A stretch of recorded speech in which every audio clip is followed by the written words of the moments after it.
Hey, welcome back. Steve here, and today I'm talking with Ronna Wineberg. She's an award-winning author, and today we're talking about her newest book, Artifacts and Other Stories. Ronna is awesome at creating character and stories that you will just connect with.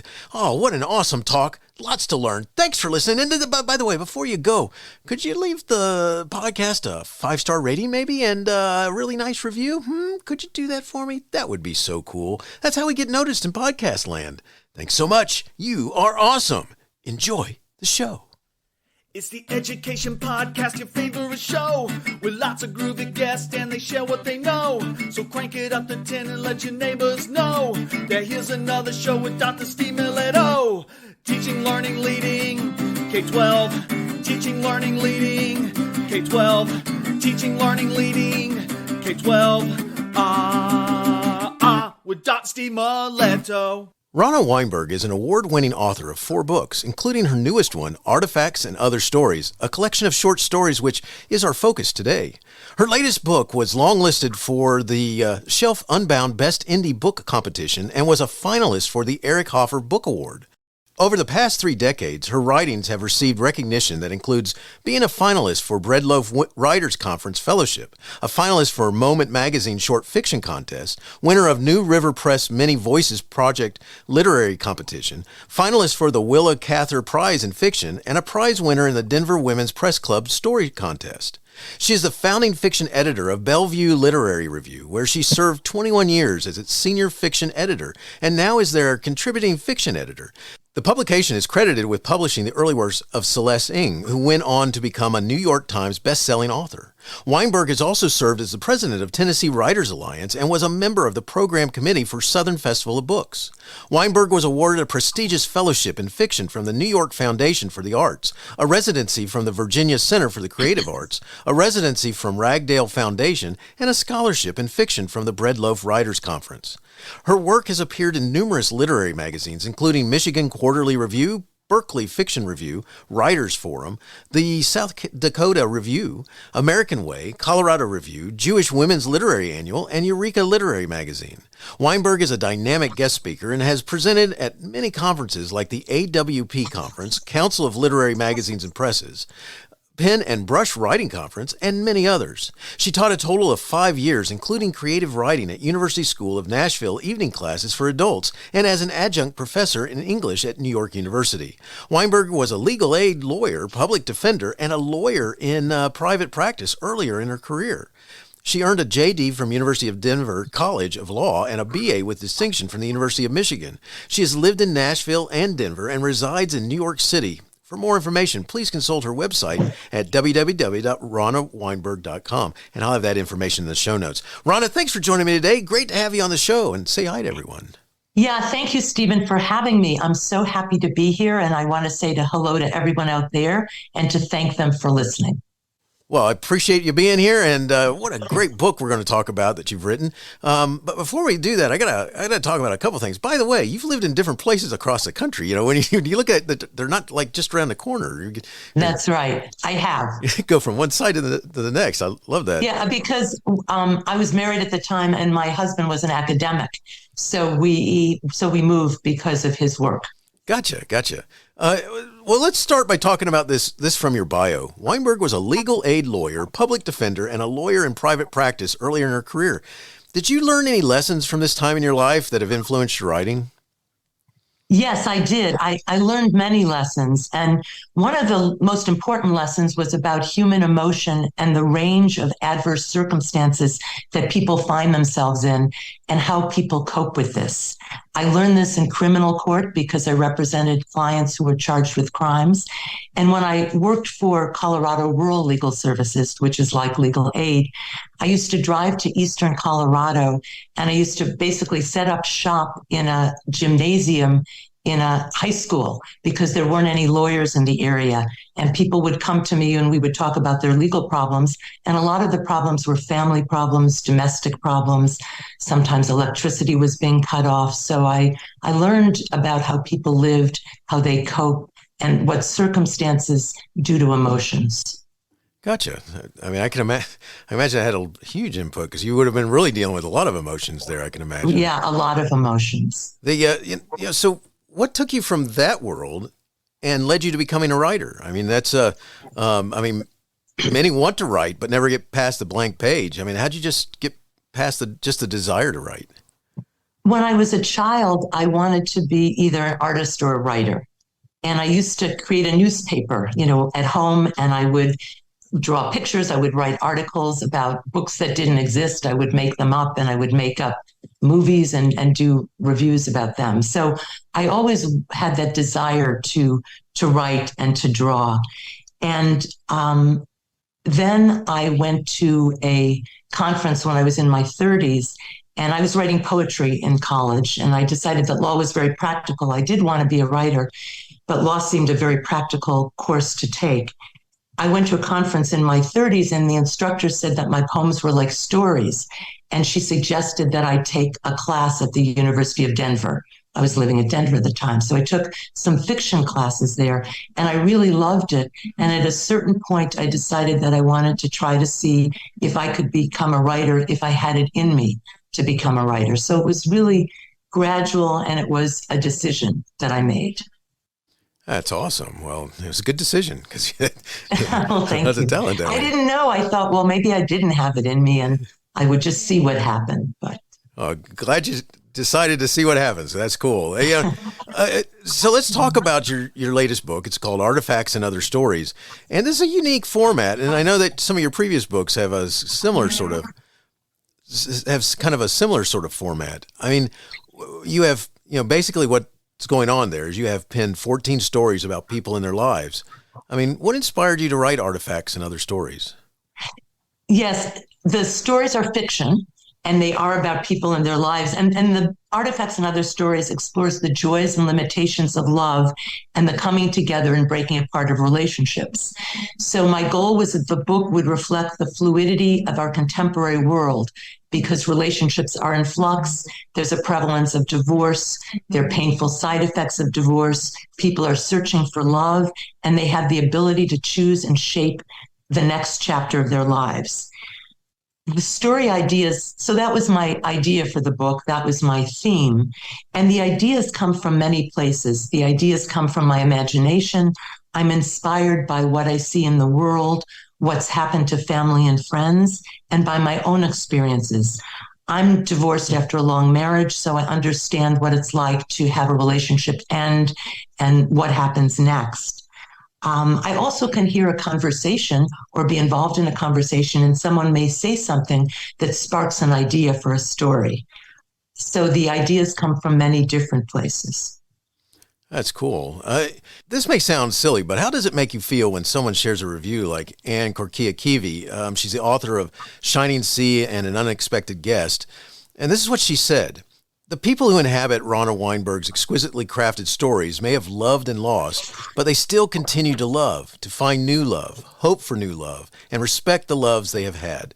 The point is not never to feel hurt. It is to feel in the first place. An elegant read that will stay with me. What a cool review. Now, I've read lots of reviews of your work, but this one just really, like the author said, it stays with me. I think what a cool thing. And having read your words and stuff like this, I understand what she's talking about. How's that make you feel? Well, I was very surprised that she wrote that. I thought it was elegantly written. It's beautiful. She's a wonderful and elegant writer. And I was honored and very grateful that the story spoke to her. And I learned from her what the book was really about. I was so close to the stories. I had my own idea, but it was really interesting to me and educational to understand that this is how she saw the stories. And I really liked when she said that the quote about being hurt, that the point is to feel in the first place, because I hope that the characters were feeling, whether or not that they were hurt, but they were able to access their emotions. So that meant a lot to me, that she felt the stories worked in that way. That's so awesome. That's so cool. So that's neat. I appreciate you sharing about that. Now I got to ask this because, what challenges are you faced with when trying to write a moving story that spans just 10 to 20 pages? Because I got to tell you, a couple of your stories, you kind of want to know, well, is there a part two? Can we go? talk about the challenging to be able to do that. I mean, because you're trying to make people feel for the characters in a very short amount of space. Yeah. Well, I'm glad that you want to know what happens next. That's good. That means that you're interested in the story. So I'm really happy. It's challenging to try and to write a short story. I try to enter the heart and the mind of the characters. So the characters aren't me, but I have to understand how they feel and why they feel the emotions they feel. So in that sense, writing fiction is a little like acting. I have to put myself in the shoes of a character. So there are challenges in writing a short story and trying to make the characters' emotions come alive. I have to put the depth of character in only 10 or 20 pages. I have to include plot in only 10 or 20 pages, which is really a challenge. And I often have created a whole world for the characters, but I can't put that whole world in. And I can't put all the situations in the story that I have to the characters because stories have to be very precise and focused. So these are all challenges of writing a short story. And you do an awesome job of it because, like I said, it's like, you feel like, okay, the next chapter is going to. No, we got a new one coming. So it's and it's cool. So and just, I mean, you quickly help the reader identify with the characters or want to know more, and I love that. You create amazing imagery that can only take the reader back to those times or places that if only something else was said or done, the world might be different. I mean, you can't get older and not have, or whatever is a correct way of saying that. You can't live life and not have some stories about, what if, what could have, that type of thing. I mean, I'm a child of divorced parents who got divorced when I was 8 years old, and I got to experience all kinds of things until upon their death that, the one didn't want anything to do with the other one wanted nothing but to have the one back. And, it was like, and so you experience all that, and then, my own experiences where as you're learning, as you're dating people and out there finding things and so forth and so on like that. So, I mean, it's just, I mean, as I'm reading your pages, I mean, you just start thinking about all those types of things. What helps you create in this manner? I mean, what is it that just helps you write and connect that way? Again, I try to step into I'm very happy that you could relate to it because, that's my goal is to create a character that will be alive.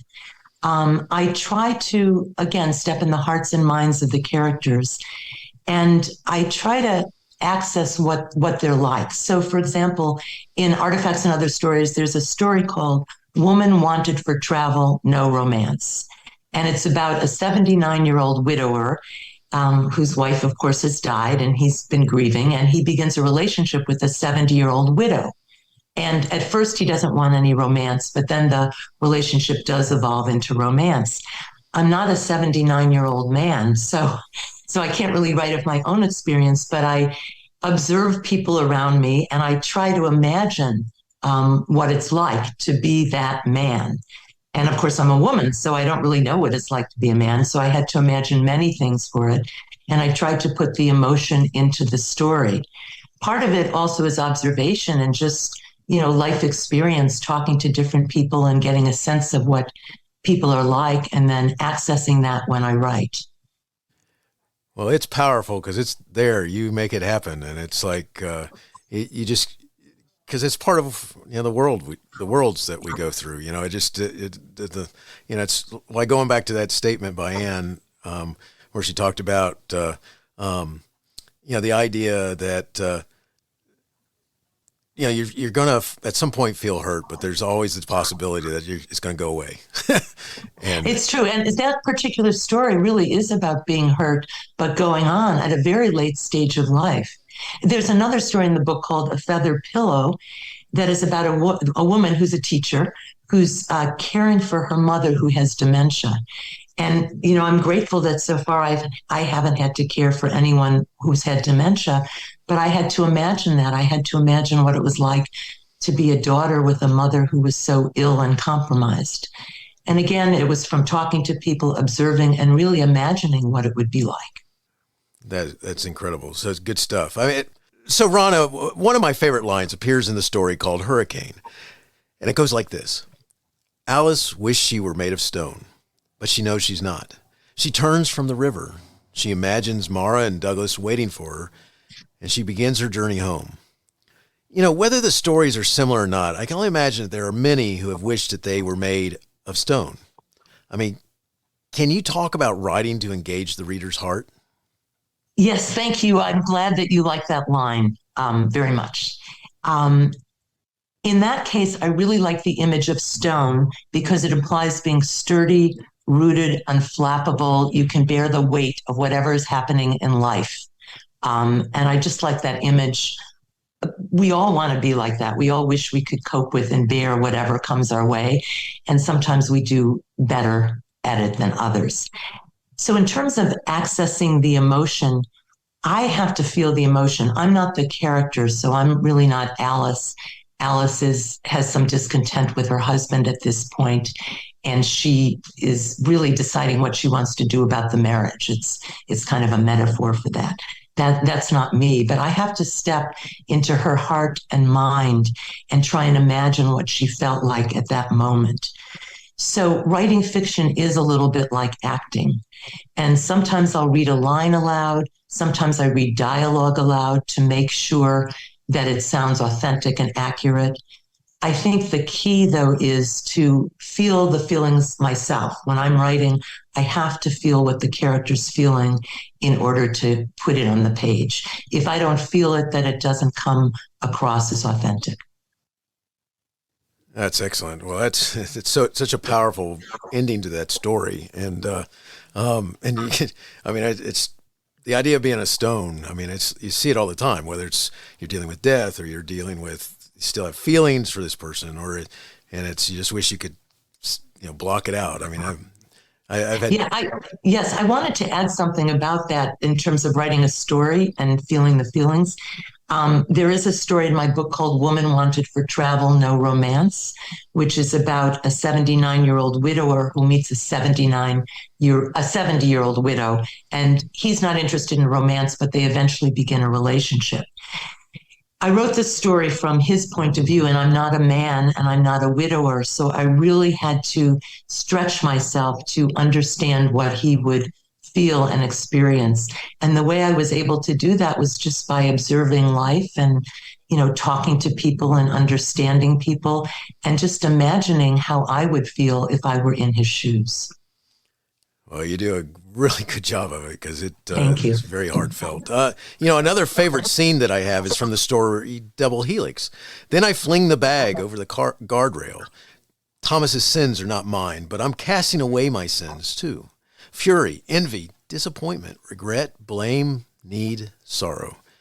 The bag lands with a splash, sinks into the muddy gray water, and disappears like a sack of rubbish. I can only imagine that many people have experienced the desire to throw away what's holding them back or from letting them move forward. Any thoughts about this when it comes to this scene in this story? Yeah, thank you for reading that, and I'm really glad that you like that scene. In this story, the character feels like she's held back by her ex-husband. He's really difficult, and he's actually sent her a book that he wrote about his life and his work, and it doesn't include her, even though they've had a long marriage. And she just wants to get rid of things that have to do with him and get rid of the feelings, the hold that he has on her. So when I was writing the story, I wanted her to do something proactive. I didn't want her just to think, he's holding me back. I'm not going to let him hold me back anymore. I wanted her to do something active. So that's why I have her put this book and other things that belong to him in a bag, and she throws it into the river. And I felt that by doing this, taking this action, that she would be freed from what was holding her back. And I think we all have things in our lives that hold us back, and we have to figure out one way or another to remove them from our life. And sometimes if there's a ritual, she just made up her own ritual of throwing it into the river. And my thought is that after doing this, she'll feel freed. She won't have his items in her apartment, and she's taken a step. She's made a decision, and I think it'll serve her well. Well, it's awesome, and I think you're right. I think it will help this character move on, especially because I think she comes to grips with the fact that this is really terrible what he's written a story, excluded her from it, but he includes things that they were part of together. And it's like, yeah. And maybe sometimes we all have to do that. We have to come to grips with with the reality of another person or reality of a situation that's holding us back. And when we come to grips with it, we can let go of it. So powerful right there. So powerful. In Artifacts and Other Stories, most of your stories center around women and a time in their life. Is this on purpose that your main characters are women who are dealing with a situation? I mean, do you have a message that you're trying to send? When I was choosing the stories for the collection for Artifacts and Other Stories, I looked at my inventory of stories and I chose stories that fit together thematically. And those that fit together were stories that featured women protagonists. So most of the stories have women as the main character. I did include one story about a man, the Woman Wanted for Travel story, just for some variety. And I'm interested in women at different stages of life, how they make their choices, what aging is like for them, how women continue to grow emotionally, and what women are like in middle age and older, and what kind of limitations they have for their lives and what kind of possibilities. In the book, no matter if you're 80 or 30 and you're a woman, you still feel desire, you still want love and connection. You may even still be looking for love. So I was interested in how, women navigate love at different stages of life. Just because you're older, it doesn't mean that part of your life is cut off and over. And I wanted to also explore the challenges that older women face as well. I wanted them to live full lives, but also be dealing with aging and loss. And many, many books are written about younger characters. I was really interested in writing a book that dealt with middle-aged and older characters and their concerns and the ways that they can really develop as life goes on. That is awesome. And just a note, it's really, obviously I'm a man reading about women and their situations, but at the same time, it's very powerful in the thoughts that, we deal with and whatever the things going on and whatever the time is and, in our lives. And as we get older, you're right. So many writers, they write about, they're in their 20s or 30s or something like this that they're writing about. And it's like, okay, yeah, maybe that was in my past or something like that. But so it's cool that you've picked up on that. And I love the concept of the gentleman not looking for a romance, but trying to find some companionship somehow, and then it becoming more. So it's a kind of a neat thing, because that is something that, depending on where our lives go and what happens, any number of things happen to us over time. And so, right. And we can't really anticipate what's going to happen to us over time.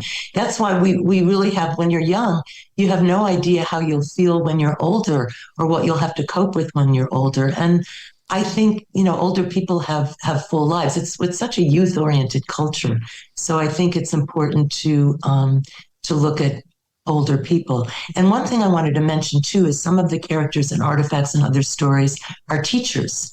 That's their profession. And I wanted to look at teachers, and I wanted to give them full lives. So teachers shape young lives and they take care of young lives. But I also wanted these characters to be able to shape themselves and to shape their own lives so that they have both a professional life and a personal life. And they can be terrific at their professional life, but maybe they have a number of things they have to take care of in their personal life. That's awesome, because, it's funny because kids, and I'm pretty sure parents, but, kids especially, a lot of times think the teacher just kind of goes, they leave the building, but the teachers don't. They kind of like go in the closet, Yes. recharge their batteries, and come out in the morning or something. And you tapped into the thought that there should be a whole another life going on besides just with the classroom. So good stuff. Ronna, we're coming to the close here in just a second. If someone wanted to connect with you or learn more, where would you send them? Thank you for asking that. I'd send them to my website, which is ronnawineberg.com, RonnaWineberg.com. I'm also on Twitter and LinkedIn. There's information on my website about Artifacts and Other Stories, as well as my other books. And I've also written blogs for Psychology Today, so that can be accessed on the Psychology Today website and also on my website. And the website's tells you where you can buy the book and gives a description of the book as well. Awesome. And I'll have all that information in my show notes, so it's easy for someone to click and go and take a look at that. So good stuff. I got 2 last questions for you, Ronna, and the first one goes like this. How do you keep going when so much is going on that you may want to quit? Yeah, there's a lot going on always at every stage of life. I think that I made a commitment to be a writer. And is that what you mean about how I go on writing, or just in general? You can interpret it however you want to. Okay. Well, in terms of going on in life, I think we don't have a choice. We all face different things, and we have to handle them in the best way that we can. And in terms of writing, I try and fit it into whatever's happening to my life. I made a commitment. I decided I wanted to be a writer, and I try to write every day, even if it's only for an hour, even if I can only do a little bit of writing. About 12 years ago, my mom was ill and in the hospital, and I was working on a novel at the time. And I used to sit in her room, and when she was sleeping, I would work on the manuscript of the novel. And it was actually very grounding for me. It allowed me to, do something that was creative. I was still with her. I would never do it when she was awake, only when she was sleeping. And so I was able to fit it in, and it also was a very calming thing to fit in. So that's how I'm able to do both. Sometimes it's not easy to go on with what's happening in your life, but we all have to do that. Very much so. Thank you. Last question. Do you have a teacher in your past who made a difference in your life? If so, who was it, and what would you say if given the chance to say thank you? Well, I have 2. One is the woman, Kathleen Spivak, who was at the conference, who suggested I take classes in fiction at the University of Denver. I would thank her so much for sending me on this path. I would have never known to do it if she hadn't suggested it. And the other is David Malofsky. He's a fiction writer, and I took his classes at the University of Denver. I've been in writing groups with him, and I've studied with him. And he's helped me bring my writing to a different level and to access deep feelings. And really, he's taught me about what a writer's life is. So I would say thank you. I would thank him for helping me become a writer and for teaching me what it means to become a writer and how to stay loyal to that commitment. Excellent. Love it. Ronna, Artifacts and Other Stories is an amazing collection of events surrounding people who could be your next door neighbors. I mean, you have an awesome talent for capturing real life. You make the heart feel the past, pains, and the longings for what could have been.